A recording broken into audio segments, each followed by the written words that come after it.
Hey, it's me, Eric Scott, and this is another Mixed Media Monday. I'm coming at you from my little studio here at home, just going to show you some things that you can do in a journal anytime, anywhere. Um, the focus over the last few weeks has been working with a single material and kind of building on top of stuff that's already there or starting some new things. So whether it's in a journal or whether it's on separate pieces of paper, it's easy to sit down and just grab paint or collage, or in this case today, we're going to be working with drawing materials, um, just to grab those and add to work that is already in progress. So this idea, I think sometimes we get, is that we have to sit down and we make this masterpiece and we do it from start to finish. And I don't think a lot of artists work that way. I think it's more about, well, I'm doing this thing, and I think if I apply it to lots of things, then something's going to turn out. And for me, it's not so much about making masterpieces or making awesome pieces of art. It's about the practice. It's about practicing, showing up at the page or showing up at the easel and trying to do that maybe every day. I've been trying to do that every day, but even if you're just doing it once a week or twice a week, just showing up on a regular basis and getting into that practice of just making, it's going to make you better as far as your skill and your technique, but it's also going to make you more creative. So anyway, so today we're going to be focusing on drawing. I know that can be scary. So if you hear that word and you want to run screaming from the studio or from the computer, don't worry. This is not like the highly detailed, realistic rendering that you might see, especially if you're following a lot of social media, a lot of materials companies. They seem to like show that a lot because it's very impressive. But we're just going to focus on that idea of mark making. And yeah, that could end up being something a little bit more representational, but it's not about being able to draw something like it looks like a photograph. So that's not what I mean by drawing. So let's go ahead and dive in. If you want to follow along, awesome. If you just want to watch, awesome. But anyway, I'm going to go ahead and get started. So let's go ahead and switch it over. I've got my large journal. Again, this is an 11-inch by 14-inch. So opened up, it's 22 inches wide. Of course, you don't have to do something this big. You can use any size that you want. So yeah, so when you look through my journal, you're going to find things like shapes and lines. You're going to find lettering. You're going to find even little drawings like monsters and such. So what I like to do is I like just to kind of flip through. So I've done this before. I've slowly been kind of adding some more things. So if you've been tuning in for the last few weeks, you may seen these pages in kind of different stages, and I've been slowly kind of adding to them. So I'm just kind of flipping through and just trying to like think like, okay, where might I add something, a line, a shape, maybe not so much pictures, not so much images right now. So I'm going to kind of flip through, and kind of like I did with the water soluble pencils last time, I'm going to try to like just focus on some lines and some shapes to begin with. And then if I want to move into some imagery, I can. All right, so I've just landed on this page. I think what I want to do, I've got lots of shapes here. I've got, rectangles, I've got squares, more rectangles, more rectangles. There's a lot of rectangles here. So I think what I want to do is I want to get some circles in. And over here on the side, it's hard to see, so let me kind of move them over. I've got a whole bunch of materials, mostly pens. And I've been using the Faber-Castell Pitt artist pens, and I like it in their I think it stands for superfine, but it's a fairly thin pen. It's not their brush tip. A lot of their colors come in just their brush tips, but I've got an orange, I've got a magenta. This is cobalt green, phthalo blue. I've got red. I've got even more somewhere, but so these are all kind of thin pens. It's going to be nice thin lines. And then the black comes in different sizes. So each of these are a different size of black pens. And then I have a Pentel pocket brush pen. And I've recently gotten into this, and so maybe I'll use that. But what I'm thinking is I've got some reds and some oranges on here. So I think I'm going to use this orange. This is called Orange Glaze. So it's a lighter orange. It's not going to be as contrasty as the red. I've already used some of the red over here, but I want to do some circles just as some contrast. So I just think like, I can barely see that. But that's okay, because later I might come back and add some paint around that or some water soluble pencil. Maybe I want to do a couple down here.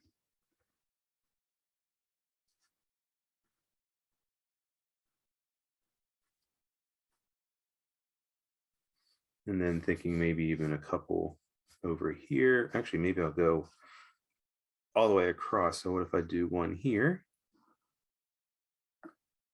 Maybe I'll cross the line there. Squeeze one in there. That one here. And like I said, I mean, you can barely see that on this background, but it's kind of subtle. And like I said, I'll come back later to that. So kind of doing some shapes, thinking about also some lines. So just looking at this page, I've got some lines. This is actually tracing paper. I drew the lines on tracing paper and then glued it in. But I think what I want to do is, let's go ahead and I want to use a darker color. I'm going to use the blue. And I want to have some just vertical lines, I think, just to kind of reinforce some of what's already going on.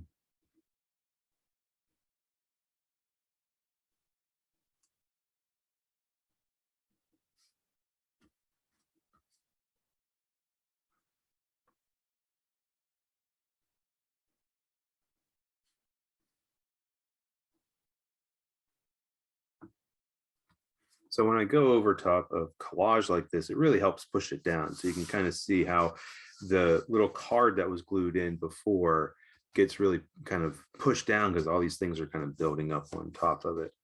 Let's go ahead and do one more here.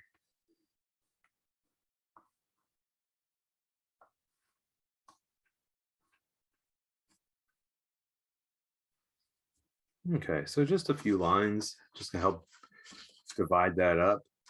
So I can come back to this later, but I'm just kind of flipping through, just trying to like think about like, okay, what do I want to do?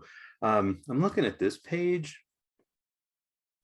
and I like, these are cutouts. These are actually cutouts from over here. So I've got 3 cutouts here. Those are those 3. And then this one is cut out from here. And it's glued back into that hole. So that way, whenever it's like this, you don't really see it, kind of disappears. But on here, they sort of disappear. So I think what I want to do is I want to pull those out. So these are little squares glued in. So I think I'm just going to take my pen and go around. And you can already see how that just helps define the edge of those squares. I do want to go slowly. Even though I'm tracing around the square, I mean, it's a little cutout piece of paper glued down. That paper's still kind of thin. So what I noticed a lot of times is that my pen will slip off and I'll end up with these like random little lines, which don't bother me too much.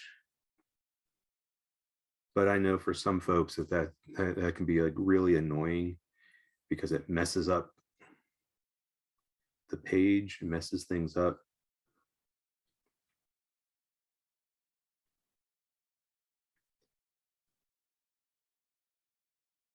So what I'm finding interesting with this page is kind of how, like, the blues and greens here, but over here is kind of reddish. This is a color called Shiraz. This is fuchsia, I think. So it's kind of like reds, red violets, kind of darker kind of red. So you have like some nice contrast with the color. So that might be something to kind of keep in mind as I'm working more on this page in the future. Okay, so I could just leave it like that, but what I want to do, since this is kind of a really small kind of green area, And then I have this really big area. Eventually, I mean, I'm going to add more stuff to this, but I think what I want to do is go over and make these lines bolder. So that's the other thing that I do, is a lot of times I'll draw lines and shapes, and then I just come back and thicken up the lines. So with this blue pen, this is the only size of this pen I have. Actually, I have with this particular blue, I have a brush pen, but it's kind of old. And with the brush tip, sometimes it's a little too thick. So I'm just using this thinner pen. And so what I do is I usually just try to draw like a parallel line and then color it in, especially if it's going to be pretty thick.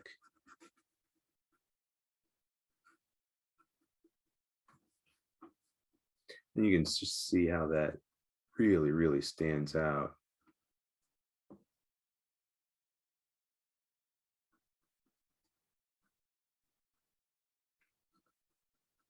So this is something that sometimes I'll wait and do it later as a page develops. But you can do it really anytime.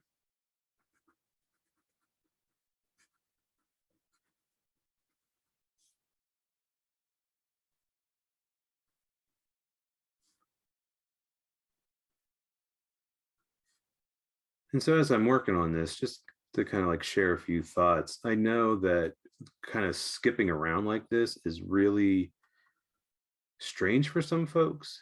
I mean, I think we are in that mindset of like, oh, I do one thing at a time. And I kind of think of that, I used to teach public school, and, it's like you do one project at a time, and then you move on, you do one and then you move on to the next one. And I think that's how we feel a lot of times. And even with a lot of classes that you might take as an adult, you'll do a project and the instructors kind of worked out like, these are the steps and this is how you do it.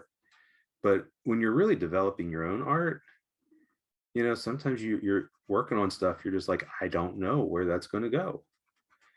I don't have a clue. So instead of just stopping your work altogether, you can just sort of do little things. And I always think of this kind of stuff as, I wouldn't say mindless, but it can be very mindful. And so if I can kind of get in that like real kind of quiet space, I think I've even done that on the Mixed Media Monday here, where I've done some mindful mark making. And I've recently taught a online workshop about it. It's really hard to be mindful whenever you're making a tutorial video, because you just end up sitting quietly. But this is kind of where a lot of my ideas start to happen, because it's almost like osmosis. I'm sitting here working on a page. So with this page, it's like I have some writing, I have this thing from the Oklahoma Fall Institute, and I can be thinking about the contents of the page. Or maybe I'm just thinking about my art in general.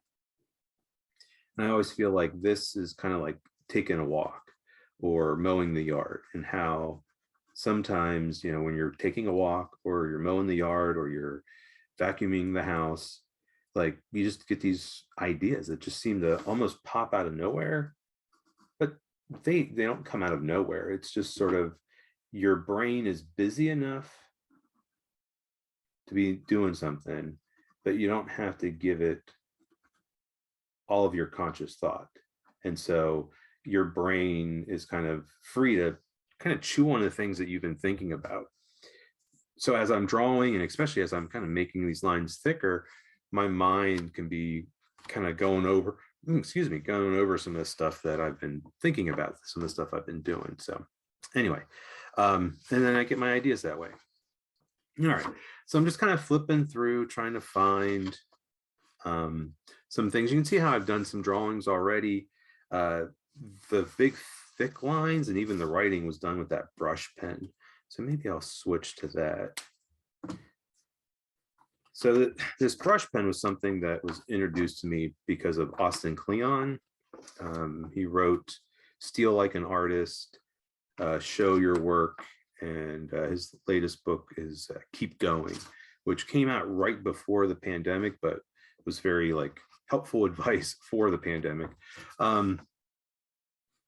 What's nice about this pen is that it's actually a brush tip, and it's not your typical brush tip. It's actually sort of, I think it's nylon, and it has individual like nylon bristles. So it's more like a paintbrush, but the ink is inside of it. So, you know, it flows out. You don't have to stop and dip it. So it's just continually flowing. So a lot of this stuff, you know, the tree, I really like it because it's very expressive. So let's take this page. This page is got a lot of geometric. So it's got the straight lines, but it's got some more brush strokes I did with paint. But maybe what I want to do, I don't even know what I want to do on here. But I want to use this brush pen. Like I said, it's got a very soft bristles, and so they bend. And so if I press hard, I get a thick line. If I lighten up on my pressure, I get a thin line. And so I can really take advantage of that. Now, if I go real fast with it, then I get more of a dry brush effect. What happens is the ink doesn't flow out as much. And so you end up with kind of like this chattering effect where you get a lot of the kind of paper or page showing underneath. And so what I like about this is that it's just really big and thick and bold. But that's such a nice contrast to these very straight lines. Kind of what I'm doing is using this kind of organic flowing line just to kind of divide up this space.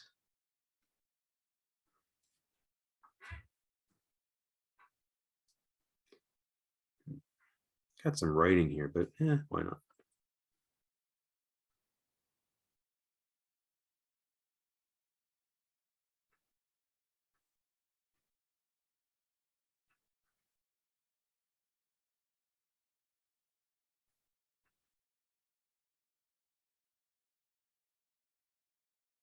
I mean, I really could do this with any kind of pen, but just this very flowing organic line, you know, that goes from thick to thin. I just really like that, like the quality of this pen. So I was looking, I'd love to get different colors. And there's lots of brush pens out there, but a lot of them have kind of a solid tip, like a solid kind of nylon tip or felt tip. And they're soft and you can get these kind of wavy lines, but I really like the fact that this is actually a little brush on there. So what I was thinking, I'm like, it might be interesting to buy a bunch of these, but instead of using the black ink that comes with them, get different colors of ink and fill up some empty cartridges. I don't know. I'll have to do some research into it. But anyway, I really like that. You know what? I'm just trying to think, like, before I put this away, just kind of looking it over. I mean, these lines are very, well, it's variety. It's added some variety to the page because I have these very organic lines next to the, you know, very geometric background. I mean, even the painted lines here, you know, they're not perfect, but they're kind of straight up and down. The dashes aren't perfect, but they again go straight up and down. But I'm thinking, like, what if I take actually, no, not this pen. I got it. So see, this is where, like, as you're working, the ideas just kind of pop in. So I'm going to take the Faber-Castell. This is that super fine. So it's not the smallest or thinnest pen that they make, but it's fairly thin. But I think just having that thin line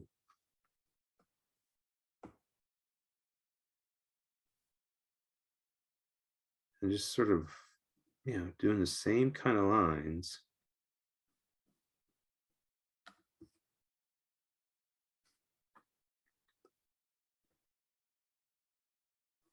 So just give me a little bit of variety with my line quality.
Yeah, I think I'm liking that. Might be interesting to come back later with this pen or maybe a slightly thicker pen and add another kind of either thicken up some of the thin lines because they're so very uniform, so they're more like the thicker lines, but um,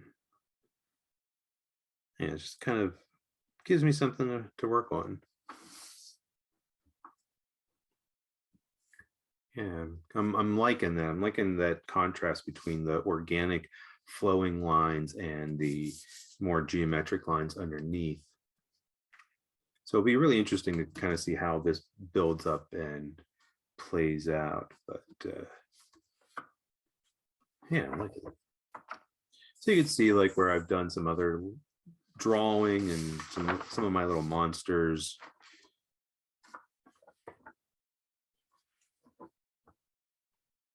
So using that brush pen again, draw some lines, write some words.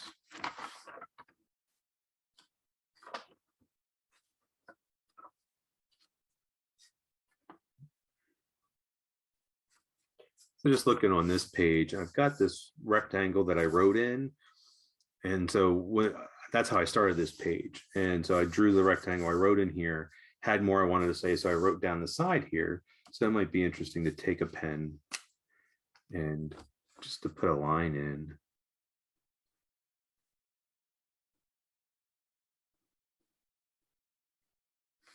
And just kind of sectioning off the writing, and later I might end up with some paint or some water soluble pencil in there to help that. Might end up painting this whole thing, who knows. That's the thing, it's like I feel like a lot of times what I'm doing is just kind of setting up what might happen later. Now I do have pages, these are things that I've been doing that more completed pages. I kind of sit down during the week and work on these, but other pages just kind of slowly evolve. Just trying to think. Okay. All right, let's do something on here. I think I'm just going to do some big circles over here.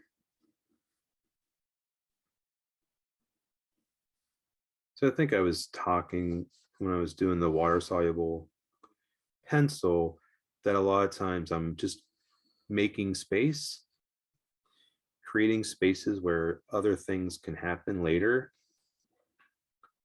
And I'm just continuing that with some of this drawing.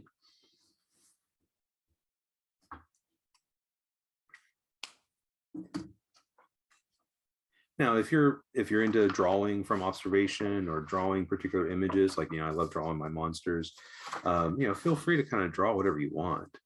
But if you don't have an idea, a lot of times it's just like, oh, let me go through and let me draw some. Actually, I'm coming back here because one of the things that I like to do is on my writing is I like to pull out words and phrases. And so this is a writing that I did a while ago. I did it with that brush pen, but I mean, I purposely made some of the words so that they stood out, but I can always take my pen and go through and maybe find some other words too that I really want to kind of draw attention to.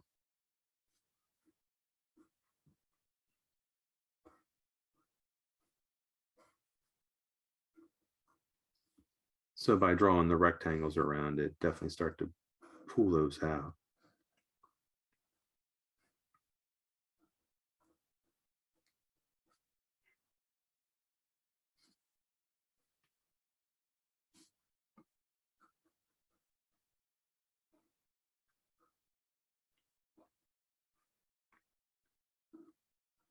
And I might come back later and add some paint or water soluble pencil around them. I might do something with the words and use a metallic marker or a gel pen or something on it.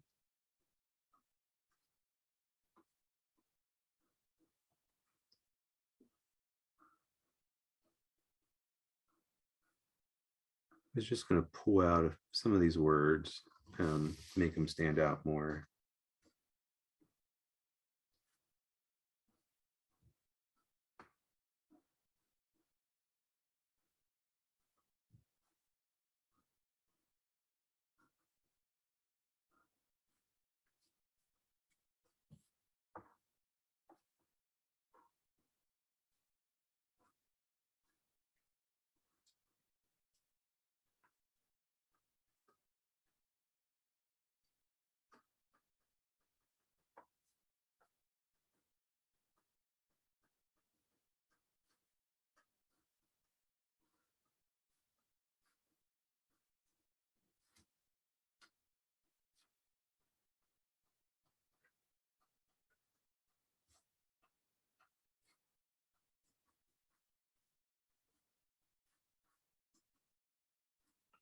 And with this brush pen is waterproof. So once it dries, I mean, I painted the paint over after I wrote the words. Some brush pens and markers are not waterproof, so you have to really make sure of that before you start adding other materials to them. But anyway, so I pulled out some of the words. Again, they're not standing out super, super strong yet, but just kind of laying the foundations. So anyway, so that's kind of, I think that's a good place to sort of stop. But anyway, let me go ahead and switch this back. All right, so like I said, I think that's a really good place to kind of wrap things up for today. Just that notion of adding lines and shapes, and if you want to do more representational drawing, or if you like to draw from life, or you like to draw from pictures, or you like to draw faces or monsters or whatever, drawing is a great way to kind of sit down and, again, using one material and adding and building on top of things that you've already done. And what I love about the journal is that because I'm not worrying about making a piece of art, I think that's part of the problem, is that we get so caught up in like, oh, I'm making art and it's got to be perfect and it's got to be great and it's got to be this or that, that we have all these ideas and all these attachments of what it should be. And it's like, well, if I can just sit down and draw some squares and draw some rectangles and draw some lines and go back and make things bold, or add some shapes around writing that I've done, or doing things that, like I said, aren't mindless, but a little bit more mindful. And it gives me that time and that space to kind of think about things. And it gets my hand moving. And that's the thing. It's like getting into that practice of showing up at the page, showing up at the easel, showing up at wherever you're making your work, and just doing a little thing every day. It's amazing. Number one, it's amazing what that leads to, because you slowly build up and you fill up a book, or you're making multiple pieces. The other thing is that it lets the ideas flow, that I don't have to sit down and know exactly what's going to happen.